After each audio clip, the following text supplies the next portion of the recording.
Welcome to ప్రజా express news బులెటిన్ల ముందుగా headlines. Angola అధ్యక్షుడు జోవో మాన్యుయల్ కు రాష్ట్రపతి భవన్ లో స్వాగతం పలికిన ప్రధాని నరేంద్ర మోడీ.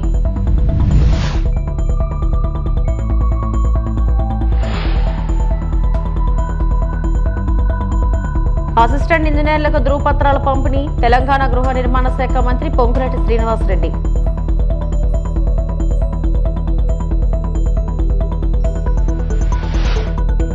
అమరావతి ప్రాజెక్టులకు శంకుస్థాపన మోడీకి లంకా దినకర్ కృతజ్ఞతలు.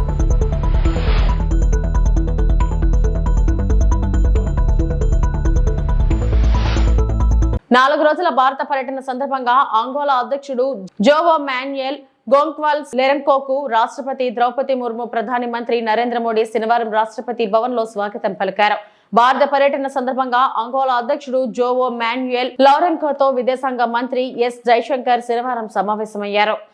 The next exchange is also by the ministers. This is the memorandum of understanding between the Government of Republic of India and the Government of Republic of Angola on cooperation in the field of Ayurveda and other traditional systems of medicine.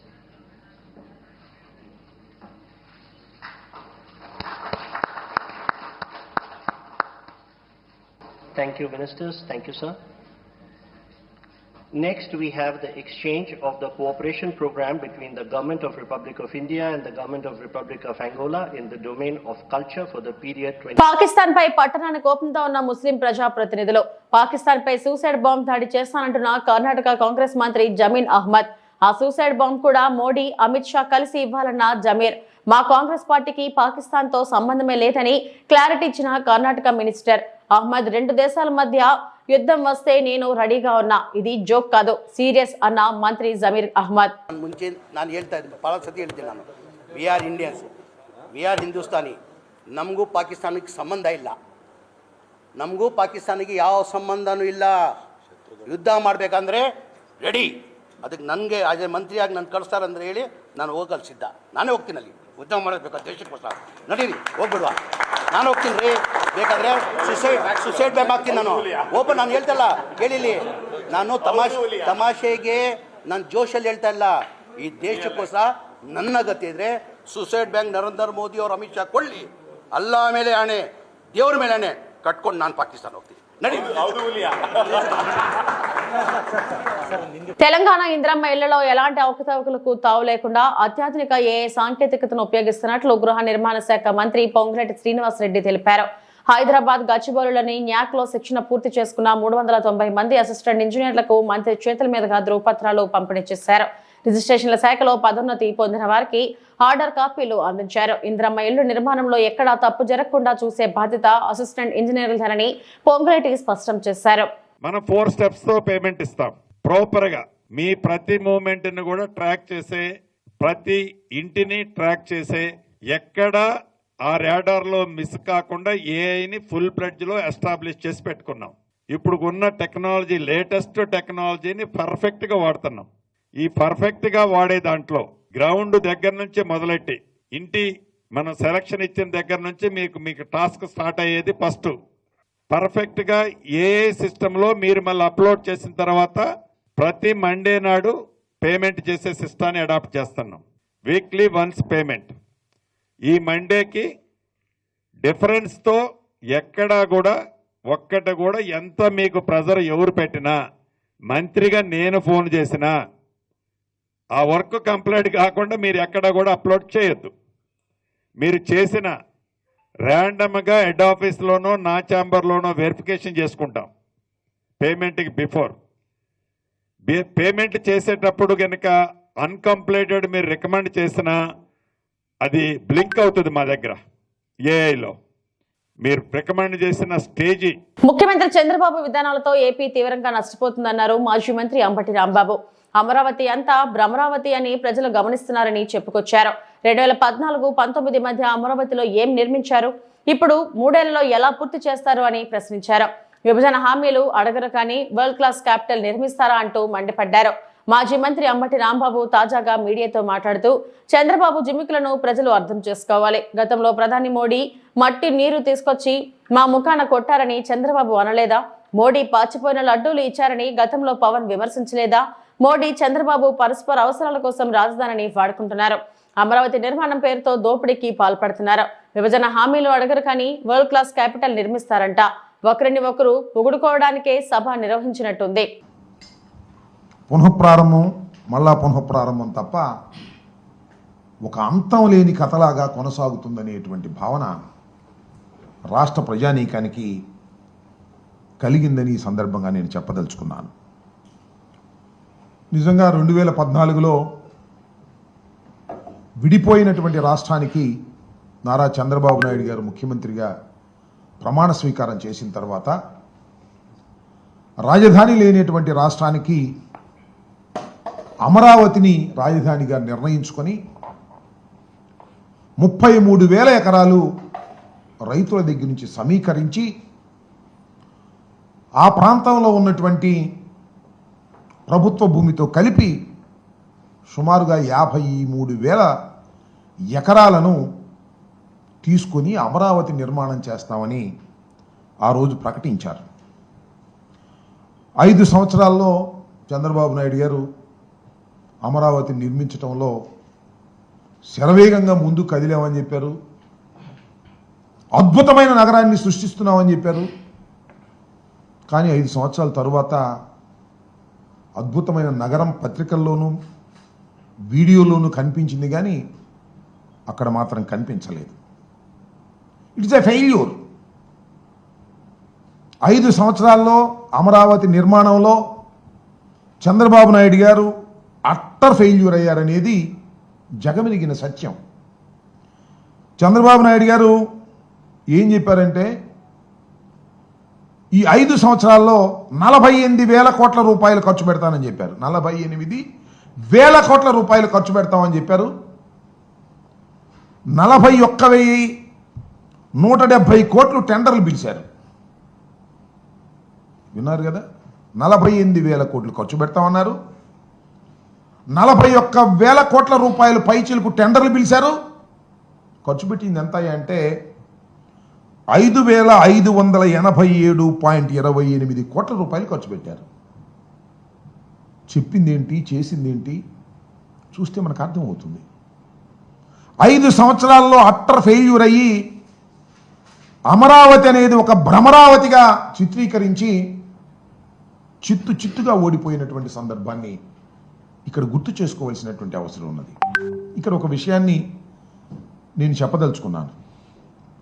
YSR Congress party ఏదో అమరావతికి వ్యతిరేకమని world class క్యాపిటల్ని నిర్మిస్తుంటే కడుపు మంటతో మేము మాట్లాడుతున్నామనేటువంటి మాట పలుమార్లు చెప్తున్నారు. ఇది వాస్తవం కాదని చెప్పదలుచుకున్నాను. ఆంధ్రప్రదేశ్ విడిపోయింది, గాయపడి విడిపోయింది. రాజధాని లేదు. రాజధాని నిర్మాణానికి కేంద్రం 2,500 కోట్ల రూపాయలు ఇస్తామని చెప్పింది. రాజధాని నిర్మించుకోవాల్సిన పరిస్థితి ఏర్పడింది. ఆర్థిక పరిస్థితి బాగోలేదు. హైదరాబాద్ లాంటి పట్టణాన్ని కోల్పోయాం. అక్కడి నుంచి ఇక్కడికి వచ్చేసాం. 10 సంవత్సరాల పాటు హైదరాబాద్లో ఉన్నటువంటి ఇన్ఫ్రాస్ట్రక్చర్ని రాజధానిగా ఉపయోగించుకునేటటువంటి ఫెసిలిటీని మనకి విభజన చట్టం కల్పించింది. సీఎం చంద్రబాబు ఆహ్వానం మేరకు రాజధాని అమరావతి శంకుస్థాపనకు వచ్చిన ప్రధాని మోడీకి 20 సూత్రాలు అమలు చైర్మన్ లంకా దినకర్ ధన్యవాదాలు తెలిపారు.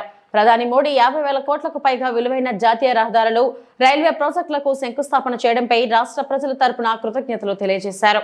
నారా చంద్రబాబు నాయుడు గారి యొక్క ఆహ్వానం మేరకు గౌరవ ప్రధాని నరేంద్ర మోడీ గారు ఏదైతే నిన్న అమరావతికి విచ్చేశారో దాదాపు 50,000 కోట్ల రూపాయల విలువైనటువంటి అభివృద్ధి కార్యక్రమాలు, రాజధాని ప్రాంతంలో శంకుస్థాపనలు, అలాగే మరొక 50,000 కోట్ల రూపాయల విలువైనటువంటి జాతీయ రహదారులు, రైల్వేలకు సంబంధించినటువంటి శంకుస్థాపనలు, అపూర్తయినటువంటి పనులు జాతికి అంకితం చేసేటటువంటి కార్యక్రమాన్ని దిగ్విజయంగా లక్షలాది మంది ప్రజల మధ్య అభివృద్ధిలో వికసిత భారత్లో స్వర్ణాంధ్ర కళని సాకారం చేసేటటువంటి విధంగా ప్రధానమంత్రి నరేంద్ర మోడీ గారికి ధన్యవాదాలు, కృతజ్ఞతలు ఆంధ్రప్రదేశ్ ప్రజల తరఫున తెలియజేస్తున్నాం, భారతీయ జనతా పార్టీ తరఫున తెలియజేస్తున్నాం.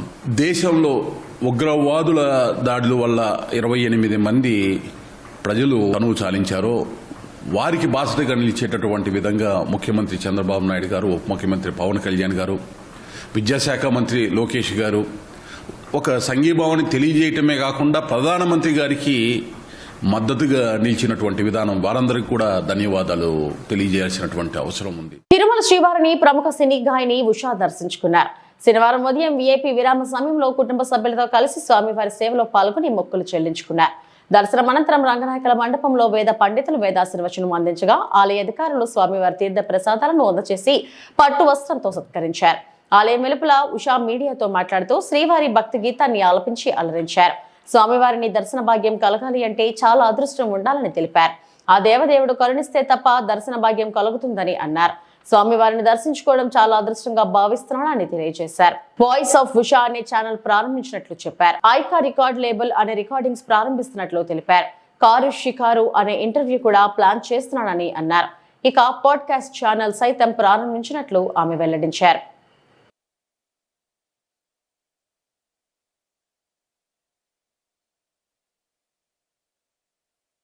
నమస్కారం. స్వామివారి దర్శనం జరగాలి అని అంటే దానికి చాలా అదృష్టం కావాలి. అండ్ ఆయన పిలిస్తే కానీ దర్శన భాగ్యం దొరకదు. ఈరోజు చాలా అద్భుతంగా దర్శనం జరిగింది. చాలా అదృష్టంగా భావిస్తున్నాం. చాలా బాగా జరిగింది దర్శనం. ఇలాంటి అంటే పునర్దర్శన ప్రాప్తిరస్తు అంటారు కదా, ఎప్పుడు తిరుమలలో ఇలా దర్శనం కావాలని మనస్ఫూర్తిగా. నగవులు నిజమని నమ్మేదా పొగినడి ఆశను పొద్దనవే.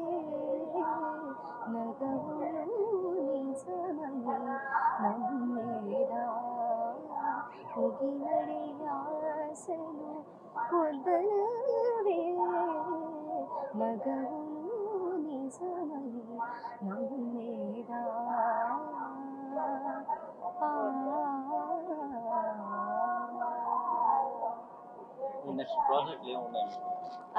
వాయిస్ ఆఫ్ ఉషా అని ఒక ఛానల్ స్టార్ట్ చేశాను. అండ్ ఐకా రికార్డ్ లేబుల్ అని ఒక రికార్డ్ లేబుల్ స్టార్ట్ చేశాను. అందులో సాంగ్స్ చేస్తున్నాను. అలాగే కొన్ని మూవీస్ పాటలను. కారులో షికారు అనే ఒక ఇంటర్వ్యూ సిరీస్ ఒకటి కూడా స్టార్ట్ చేశాను యూట్యూబ్లో. అలాగే పాడ్కాస్ట్ కూడా స్టార్ట్ చేయబోతున్నాను. నాడు పాల్మూరు ప్రాజెక్టులను ఏండ్ల తరబడి పెండింగ్ ప్రాజెక్టులుగా మార్చింది కాంగ్రెస్. 4,000 కోట్లు ఖర్చు చేసి పాల్మూరు పెండింగ్ ప్రాజెక్టులను రన్నింగ్ ప్రాజెక్టులుగా మార్చి వలసల జిల్లా పాల్మూరుకు 8 లక్షల ఎకరాలకు నీళ్లు అందించిన ఘనత కేసీఆర్ది. పాల్మూరు రంగారెడ్డి ప్రాజెక్టు 80% పూర్తయింది. ట్రయల్ రన్ కూడా పూర్తయింది. నీళ్లు కూడా బయటకు వచ్చాయి. కేవలం ప్యాకేజీ 3 కింద 4-5 కిలోమీటర్ల మేర రాళ్లను తొలగించి కాల్వ పూర్తి చేస్తే పాల్మూరు జిల్లాకు ఈ వాహన కాలం 50 టీఎంసీల నీళ్లు వచ్చేవి. ఏడాదిన్నర కాలంలో 3-4 కిలోమీటర్ల కాలువ తవ్వే సామర్థ్యం ఈ కాంగ్రెస్ ప్రభుత్వానికి లేదా? ఈ ప్రభుత్వానికి తెలివిలేక నీళ్లు వాడక 65 టీఎంసీల నీళ్లను ఆంధ్రప్రదేశ్ కు అప్పచెప్పారు. కేసీఆర్ కి పేరు ఎక్కడ వస్తుందో అని ఏడాదిన్నర కాలంగా ప్రాజెక్ట్ ను పక్కన పెట్టి ఇప్పుడు మళ్లీ 2 ఏళ్ల పడుతుందని నిన్న ఉత్తమ్ అంటున్నాడు. పాల్మూరు ప్రాజెక్ట్ ను పక్కన పెట్టి అన్యాయం చేస్తున్నారని మాజీ మంత్రి ఎమ్మెల్యే హరీష్ రావు పేర్కొన్నారు. ఇది ఎంత రేవంత్ రెడ్డి గవర్నమెంట్ ఎట్లుంటుందంటే ఏ పని చేసినా సగం సగం ఆగమాగం. ఏది పురాగా కొనేలేదు. రుణమాఫీ సగం కూడా కాలే. రైతు బంధు పావుల వల్లే. మూసి ముట్టుకొని దాన్ని వదిలిపెట్టిండ్రు. హైడ్రా ముట్టుకొని చేతులు కాల్చుకొని దాన్ని ఇడిచిపెట్టిండ్రు.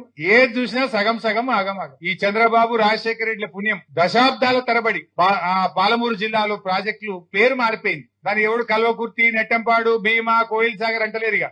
వాటి పేరే పెండింగ్ ప్రాజెక్టులు. ఆ పేరు ఎవరు తెచ్చిండ్రు? ఇదే ఘనత వహించిన కాంగ్రెస్ తెలుగుదేశంలో పుణ్యం. ప్రాజెక్టుల పేరు మర్చిపోయినరు. పెండింగ్ ప్రాజెక్టులు పూర్తి చేయాలని పాదయాత్ర, పెండింగ్ ప్రాజెక్టులు పూర్తి చేయాలని నిరాహార దీక్ష.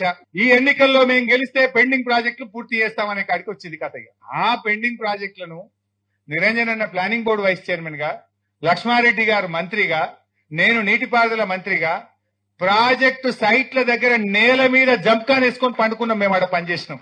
పరుపులు వేసుకోలే, మంచాలు వేసుకోలే. మేము జంప్కాన్ వేసుకొని మేము ప్రాజెక్ట్ సైట్లలో పండుకొని రాత్రింబవళ్ళు పనిచేస్తే ఇవాళ పెండింగ్ ప్రాజెక్టులను రన్నింగ్ ప్రాజెక్టులుగా మార్చి 4,000 కోట్ల రూపాయలు ఖర్చు పెట్టి 8 లక్షల ఎకరాలు ఆ వలసల జిల్లా పాలమూరు జిల్లాకు నీళ్లు ఇచ్చింది కేసీఆర్ ప్రభుత్వం, బీఆర్ఎస్ ప్రభుత్వం. అది మనం సాధించింది. పాలమూరు రంగారెడ్డి 80% పూర్తయింది. ట్రయల్ రన్ అయిపోయింది. నీళ్లు వచ్చినాయి బయటకు. కేవలం ప్యాకేజ్ 3లో రాళ్ళు వచ్చినాయి కొద్దిగా. ఒక 3-4 కిలోమీటర్లు ఆ రాళ్లు బ్లాస్ట్ చేసి కెనాల్ త్రూ చేయాలి అంతే. టనల్ అయిపోయింది, పంప్ హౌస్ అయిపోయింది, సబ్ స్టేషన్ అయిపోయింది, ఎవ్రీథింగ్ ఈజ్ రెడీ. జస్ట్ 4-5 కిలోమీటర్లు ఆ రాళ్లను బ్లాస్టింగ్ చేసి కాలువ త్రూ చేస్తే పాలమూరు జిల్లాలో 50 టీఎంసీల నీళ్లు మనం నింపుకునేది ఉండే వానాకాలంలో. ఏడాదిని అర్థమైంది 3-4 కిలోమీటర్ల కాలువ తవ్వ చేత కదా ఈ ప్రభుత్వానికి. ఆ 3-4 కిలోమీటర్లు ప్యాకేజ్ 3లో కాలువ తవ్వి ఉంటే నార్లాపూర్ రిజర్వాయర్లో 8.5 టీఎంసీలు, ఏదుల్లో 6.5 టీఎంసీలు, వట్టెంలో 16 టీఎంసీలు, కర్వెనలో 17 టీఎంసీలు, మొత్తం 50 టీఎంసీల నీళ్లు మనం నిలుపుకునే అవకాశం ఉండే కదా. మీకు తెలివి లేక నీళ్లు వాడక 65 టీఎంసీలు ఆంధ్రాకి ఎక్కువిస్తారు ఈ సంవత్సరం. ఇంకా 2 ఏళ్ళు అంటుండు. ఏంది వాళ్ళ ఉద్దేశం? జల్లి పూర్తయితే అంతా కేసీఆర్ చేసిండు అనుకుంటారని ఓ 2 ఏళ్ళు వడబెట్టి మళ్ళీ నిన్న ఉత్తమ్ పోయి ఇంకా 2 ఏళ్లకు చేస్తారట మెల్లగా. ఆడ ఉన్న పని ఏంది? గట్టిగా చేస్తే 4 రోజుల పని ఉండదు. 1 రోజులు గట్టిగా చేస్తే 50 టీఎంసీలు పాలమూరు ఎత్తిపోతల పథకంలో నింపుకునే అవకాశం ఉంది. దాన్ని ఇలా పండబెట్టి అన్యాయం చేస్తున్న పరిస్థితి ఉంది. ఆ రోజు ఎన్ని కేసులు వేసినా ఏమేసినా పాలమూరులో అద్భుతంగా ఇలా పట్టుదలతో కేసీఆర్ గారు పాలమూరు ఎత్తిపోతల పథకాన్ని ముందుకు తీసుకుపోయింది. Palamuru lift world's biggest lift. Kaleshwaram కంటే పెద్ద లిఫ్ట్ పాలమూరు ఎత్తిపోతల పథకంలో పెట్టాం మనం. Largest and biggest lift. Chittoor జిల్లా పలమనేరు మండలం కొలమాసనపల్లి గ్రామంలో గురువారం రాత్రి దొంగతనం జరిగింది. శాంతిపురంలో తమ బంధువుల పెళ్లికి వెళ్లిన మాజీ ఎంపీటీసీ మంచుల కుటుంబ సభ్యులు శుక్రవారం ఇంటికి రాగానే ఇంట్లోని వస్తువులు చెల్లాచెదురుగా పడి ఉండడం, కిటికీ ధ్వంసం అవడం గ్రహించి వెంటనే పలమనేరు పోలీసులకు సమాచారం అందించారు. పోలీసులు సంఘటనా స్థలానికి చేరుకొని పరిశీలిస్తున్నారు. బాధితుల కథనం ప్రకారం బంగారం 20 గ్రాములు, 500 గ్రాముల వెండి, 80,000 రూపాయల నగదు దొంగలు అపహరించినట్లు చెబుతున్నారు. కొలమానపల్లిలో వరుస దొంగతనాలతో ప్రజలు భయాందోళన చెందుతున్నారు. పోలీసులు దొంగతనాలకు పాల్పడుతున్న వారిని పట్టుకుని కఠినంగా శిక్షించాలని కోరుతున్నారు.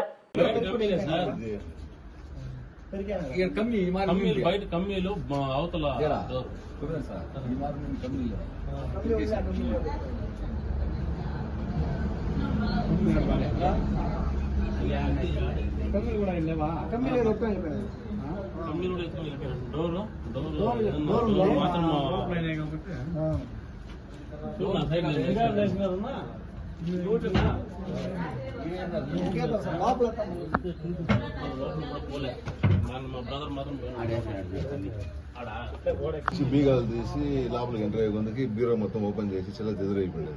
ఏమో డౌట్ వచ్చి నేను మళ్ళీ లోపలికి వెళ్ళి లోపల బ్యూరో కూడా సేమ్ అదే లోపల సీక్రెట్ లాకర్ నుంచి మొత్తం తీసేసి చిన్న చెదర వేస్తున్నారు. ఈ పక్క 2 బ్యూరోలు ఉన్నాయి, అది కూడా సేమ్ అట్లా చేస్తున్నారు. వచ్చి చూసి హాల్లోకి చూసి ఈ కిటికీ ఓపెన్ చేస్తున్నారు. మళ్ళీ వెంటనే నేను సిఎస్ఆర్కి ఫోన్ చేయడం, వచ్చి పోలీసులు అక్కడ వచ్చి తనకి జరిగినారు. నీకు తెలిసిన వరకు ఎంత ఏమైంది? నాకు తెలిసిన వరకు ఒక అమౌంట్ వచ్చి ఒక 75,000 ఉండాలా, ఒక 20 గ్రాములు బంగారు పేరు మీద అనుమానం ఉందా? అనుమానం అనేది ఎవరికి లేదు. అది పోలీసు వాళ్ళు కొంచెం శ్రద్ధ తీసుకొని చేస్తే దొంగలు బయటపడాలి. ఇంకొకటి వచ్చి ఇలాంటిది ఇంకొక ఇల్లు జరగకుండా పోలీసు వాళ్ళే గోల్కొండ మండలం పాకులపాడు జంక్షన్ వద్ద 50 కేజీలు గంజాయి పట్టుకున్న గోల్కొండ పోలీసులు. నర్సీపట్నం రూరల్ పోలీస్ స్టేషన్ లో శ్రీనివాసరావు మీడియా సమావేశం నిర్వహించారు. అందరికీ నమస్కారం. ఈ రోజున Narsipatnam sub division Narsipatnam circle Golconda police station లిమిట్స్లోని పాకులపాడు దగ్గర on information Narsipatnam rural inspector Revathamma గారు మరియు rural SI Rajarao, Golconda SI Ramarao గారు వీళ్ళంతా కలిసి స్పెషల్ పార్టీ కానిస్టేబుల్స్ మరియు లోకల్ కానిస్టేబుల్స్ కలిసి వెహికల్ చెకింగ్ నిర్వహిస్తుండగా చింతపల్లి వైపు నుంచి ఒక కారు ఒకటి వస్తూ పోలీస్ పార్టీని చూసి ఆఫ్ చేసి వాళ్ళు పారిపోతుండగా వాళ్ళని పట్టుకొని మొత్తం ముద్దాలండి. ముగ్గురు పారిపోతుండగా మన పార్టీ అంతా చేసి వాళ్ళని అప్రిహెండ్ చేయడం జరిగింది. ఆ జరిగిన తర్వాత వాళ్ళు పారిపోవడానికి కారణం ఏంటి అన్నది వాళ్ళని క్వశ్చన్ చేస్తూ కార్ని థరోగా చెక్ చేస్తే కార్లోని ఈ సైడ్ డోర్స్ దగ్గర, బోనెట్ దగ్గర ఇవన్నీ కూడాను ఆ ఫ్రేమ్స్ ఓపెన్ చేసి ఆ ఫ్రేమ్స్లోని సుమారుగా 50 కేజీలు గాంజాని వాళ్ళు అందులో కన్సీల్ చేసి తీసుకొని వస్తూ మనకు దొరికారు. అందులో వీళ్ళది కర్రీ అప్పన్న అండి, ఈయన డ్రైవర్, ఈయనకి ఎవరైతే గంజాయి కొనడానికి డెస్టినేషన్ పర్సన్ ఎవరైతే ఉన్నారో ఆయన ప్రజెంట్ అబ్స్టాండింగ్లో ఉన్నాడు. ఆయనేమో వీనికే ఫైనాన్స్ చేసి ఒక కారు, ఇప్పుడు ఈ AP 39 FF 5868 car, Ertiga car, ఆ కార్ని కొనేసి కేవలం ఈ గాంజా ట్రాన్స్పోర్టేషన్ కోసం అని చెప్పేసి ఆయనకి A2కి ఇవ్వడం జరిగింది. A3, A4, A2 ముగ్గురు కూడా కజిన్స్ అండి. వాళ్ళు గౌరాబాయ్ కమ్యూనిటీ దారకొండ పంచాయతీలోని దబ్బకోట విలేజ్ వీళ్ళది. వీళ్ళు ఎప్పుడో ఒక 50 years బ్యాక్ వీళ్ళ ఫ్యామిలీస్ అక్కడ సెటిల్ అయిపోయి వీళ్ళు అక్కడ ఆ బిజినెస్తో పాటు ఈ గాంజాను కూడా అమ్మడం, ట్రాన్స్పోర్ట్ చేయడం ఇదంతా కూడా బిజినెస్గా పెట్టుకొని చేస్తున్నారు. ఎవరైతే ఈ కార్ డ్రైవరు ఉన్నారో ఆయనకి గతంలో ఒక గంజాయి కేసు ఉంది. అలాగే కర్రీ రాజు అండి, ఈయనకి 4 కేసులు ఉన్నాయి, గంజాయి కేసులు 4 కేసులు ఉన్నాయి. అట్లాగే A4 బైక్ మెకానిక్, ఈయన మీద అయితే ఏం కేసులు లేవు. అట్లాగే ఎవరైతే డెస్టినేషన్ పర్సన్ అంటే లాస్ట్ గాంజా రిసీవ్ చేసుకునే పర్సన్ ఉన్నాడో ఆయన మీద కూడా 2 గంజాయి కేసులు ఉన్నాయి. వీళ్ళంతా కూడా దీనికి అలవాటు పడిన నేరస్తులు, గంజా వ్యాపారం చేయడానికి.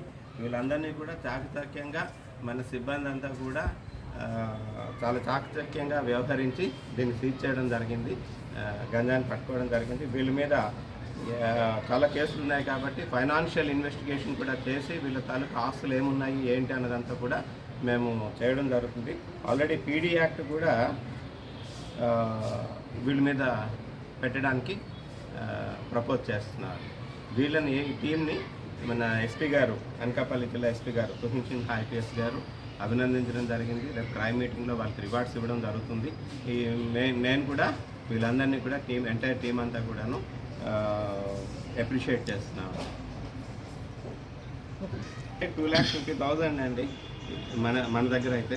ఇప్పుడు వన్స్ ఇది కానీ డెస్టినేషన్కి వెళ్ళేసరికి ఇంచుమించుగా ఒక 10 times పెరుగుతుంది అన్నమాట. ఇంకా ఎక్కువే జరగడానికి ఉంది. 10 to 15 times వరకు దీని తాలూకా వాల్యూ అక్కడ ఉన్న డిమాండ్ని బట్టి ఇది అవుతుంది. మహిళా అభివృద్ధి మరియు శిశు సంక్షేమ శాఖ అధికారిని కుమారి K. విజయ ఆదేశాల మేరకు పిఠాపురం ప్రాజెక్ట్ CDPO శ్రీమతి CHSK దుర్గాదేవి ఆధ్వర్యంలో జిల్లా బాలల పరిరక్షణ విభాగం కౌన్సిలర్ B. దుర్గారాణి ఈ రోజు పిఠాపురం మండలంలోని చిత్రాడ గ్రామంలో కిషోరి వికాసము సమ్మర్ క్యాంప్ ను శిక్షణ తరగతులు ప్రారంభించడం జరిగింది. దుర్గారాణి మాట్లాడుతూ కిషోర బాలికలను చైతన్యవంతులుగా తీర్చిదిద్దడానికి కిషోర్ వికాసాన్ని ఏ విధంగా సాధించాలి, కమ్యూనికేషన్ స్కిల్స్ ఎలాగ డెవలప్ చేయాలి అనే అంశాలపైన, అలాగే బాలల హక్కులు, చట్టాలు, కౌమర్ బాలికల సమస్యలు, ఆరోగ్యవంతమైన పోషణ అవసరాలు, పిల్లల సంరక్షణ, బాలల సంరక్షణలో బాల కార్మిక వ్యవస్థ నిర్మూలన, బాల్య వివాహ నిర్మూలన చట్టాల గురించి, అలాగే పోక్సో చట్టం గురించి, కౌమారంలో వచ్చే మార్పులు మరియు సమస్యల గురించి, 18 సంవత్సరంలో నిండకుండా వివాహం చేస్తే సంభవించే అనర్థాల గురించి, అంతేకాకుండా ఫెసిలిటర్ గ్రూప్ డిస్కషన్స్ మరియు పిల్లలతో డ్రామాలు, రోల్ ప్లే లాంటివి చేయించడం ద్వారా పిల్లల్లో ఉన్న స్కిల్స్ కూడా డెవలప్ చేయడం, వాళ్ళని ఎడ్యుకేట్ చేయడం అనే అంశాల మీద పిల్లలకు ఈ తరగతులలో శిక్షణ ఇవ్వనున్నారని తెలిపారు. ICDS supervisor M. దేవకుమారి, GMSKలు P. వెంకటలక్ష్మి, లక్ష్మి, మాధవి అంగన్వాడీలు ఈ కార్యక్రమంలో పాల్గొన్నారు. రేపట్లో అబ్యూజెస్ ఎక్కువ జరుగుతున్నాయి కదా, ఈ అబ్యూజెస్ జరగకుండా ఇలా గుర్తించడం ఎలాగా, వాటిని ఒకవేళ జరిగితే వాటి నుంచి మనం రక్షణ ఏ రకంగా పొందాలి అన్నది, అలాగే బాల్య వివాహాలు ఎక్కువగా జరుగుతూ ఉంటాయి కాబట్టి ఈ సమ్మర్ సీజన్లో వాటి కోసం కూడా మీకు ఏమైనా తెలిస్తే ఇమీడియట్గా మీ అందరికీ తెలిసిన చైల్డ్ హెల్ప్ లైన్ అనేది ఒకటి ఉందని 1098 అనే ఒక టోల్ ఫ్రీ నెంబర్ ఉంటుంది. ఇది కాన్ఫిడెన్షియల్గా ఉంచుతాం. ఎవరైనా సరే, ఇప్పుడు నేనే కాల్ చేశాను, మా పక్కన ఒక అమ్మాయికి మ్యారేజ్ అవుతుంది, ఈ విషయాలు ఎప్పుడైతే నేను 1098 టోల్ ఫ్రీ నెంబర్కి కాల్ చేశానో మన వివరాలు కానీ, నా పేరు కానీ, నా ఫోన్ నెంబర్ కానీ వచ్చి చెప్పరు. కాన్ఫిడెన్షియల్గా ఉంచి స్థానికంగా ఎవరంటే ఈ మ్యారేజ్ అనేది జరిగినప్పుడు ఇమీడియట్గా వాళ్ళకి తెలియజేస్తారు. వాళ్ళే వచ్చి ఈ ప్రాబ్లమ్ మీకు ఎవరికైతే బాల్య వివాహం జరుగుతుందో వాళ్ళు ఇమీడియట్గా ఈ పెళ్లి జరగకుండా ఆపడానికి తమ చర్యలు తీసుకుంటారు అనమాట. అలా ఎవరైనా కాదని చేస్తే ఇమీడియట్గా చట్టపరంగా వాళ్ళ మీద యాక్షన్ తీసుకోవడం కూడా జరుగుతుంది. అలాగే ఇవాళ రేపు బాలల మీద వేధింపులు ఎక్కువగా జరుగుతున్నాయి కదా, అటువంటి విషయాలు తెలిసినా సరే మీరు ఈ నెంబర్కి కాల్ చేసి చెప్పచ్చు. అలాగే ప్రతి ఒక్కరికి కూడా సేఫ్ టచ్కి అన్సేఫ్ టచ్కి డిఫరెన్స్ తెలియాలి, ముఖ్యంగా ఆడపిల్లలకి. మంచి స్పర్శ, చెడు స్పర్శ కదా, ఎక్కడైనా సరే మనల్ని, ముఖ్యంగా ఆడపిల్లల్ని 4 చోట్ల ఎవరు తాకకూడదు. వాళ్ళని చూడమని కానీ మనల్ని చూడమని కానీ వాళ్ళు అడగకూడదు. ఆ 4 ప్లేస్లు ఏంటి అని అంటే 1 మన పెదవులు, 2 మన ఛాతీ భాగం, 3 మన 2 కాళ్ళ మధ్య భాగం, 4 మన వెనక వైపు నడుము కింద భాగం. ఈ 4 ప్లేసెస్ లో ఏంటి అంటే ఈ కౌమారస్లో ఉన్న భాగాలన్నింటినీ కూడాను ఇక్కడ నుంచి ఈ సమ్మర్ క్యాంపెయిన్ లో మే 2 నుంచి జూన్ 10వ తారీఖు వరకు మనకి 12 సెషన్స్ గా రకరకాల టాపిక్స్ మీద జరుగుతూ ఉంటుంది. మన ఈ చిత్రాలలో మన ఉన్న స్థానిక జిఎంఎస్కేలు అలాగే ఏఎన్ఎంలు అంగన్వాడీ సెంటర్స్ లో ఉన్న టీచర్స్ ద్వారా మన స్థానికంగా ఎవరైతే సూపర్వైజర్ ఉన్నారో వాళ్ళ పర్యవేక్షణ జరుగుతూ ఉంటుంది. కాబట్టి రెగ్యులర్ గా మీరు ఈ 12 సెషన్స్ లో వచ్చి ఈ ఇవి ఇప్పటివరకు నా బులెటిన్ అప్డేట్స్. నమస్తే.